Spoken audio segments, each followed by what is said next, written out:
साथियों नमस्कार, मैं एसपी सत्यार्थी बात कर रहा हूँ हिंदू एकता की। कुछ लोग हिंदू एकता का नारा लगाते हैं और हिंदू राष्ट्र की मांग करते हैं।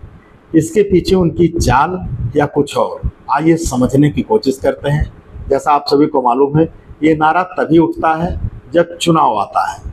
चुनावी हिंदू हम लोगों को बोला जाता है और जैसे ही चुनाव खत्म हो जाता है, उनकी सत्ता बन जाती है, वैसे जातियों का तांडव चालू होता है। ऊंच नीच, भेदभाव, छुआछूत का आए दिन लोग शिकार होते रहते हैं। हिंदू राष्ट्र और हिंदू एकता सिर्फ उसी समय तक रहता है जब चुनाव आता है, उसके बाद ये बात खत्म हो जाती है। आप सभी को मालूम होना चाहिए कि हिंदू एकता, हिंदू राष्ट्र बनाना क्या असंभव है? संभव है? मुझे नहीं लगता, क्योंकि आप सभी को मालूम है 6743 जातियों में बंटे हुए समाज को इकट्ठा किया जा सकता है। और चलो ठीक है, 6743 जातियों में आपने बांट दिया, लेकिन उसमें ऊंच नीच की इतनी गहरी खाई पैदा कर दी गई इसी हिंदुओं के ही द्वारा, जो सवर्ण हिंदू है। अवर्ण हिंदुओं को इतना आए दिन जात के आधार पर नीचा दिखाते हुए नजर आते हैं, जबकि इसका कोई एविडेंस, प्रमाण नहीं कि आप ऊंच हो और ये नीच है। ये हवाबाजी है।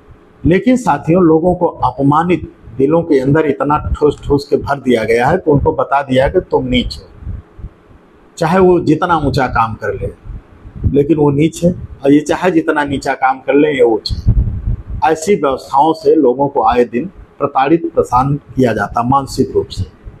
इसलिए बाबा साहब डॉक्टर बी आर अम्बेडकर ने कहा था कि हिंदू धर्म 4 बहुमंजिला इमारत की तरह है। ना तो इसमें दरवाजे हैं, ना तो सीढ़ियाँ और खिड़कियाँ हैं। जो जहाँ पैदा हुआ है वहाँ मरने पे मजबूर है।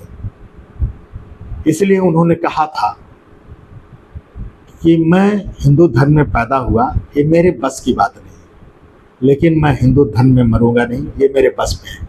इसलिए उसको त्याग करके उन्होंने बौद्ध धर्म अपनाया, जहाँ पर ना ऊंच है ना नीच है, समता, स्वतंत्रता, बंधुत्व, भाईचारा है।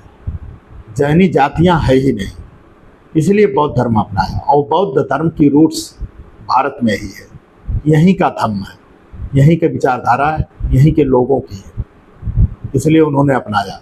और हिंदू शब्द जानते हैं आप, ये मुगलों द्वारा दी हुई एक गाली है। इस गाली को सरताज मत बनाइए, बौद्ध धर्म अपनाइए और बाबा साहब के विचारों पे चल के संविधान की रक्षा, सुरक्षा आपके हाथों में है, और सत्ता अपनाइए। नमो बुद्धाय, जय हिंद।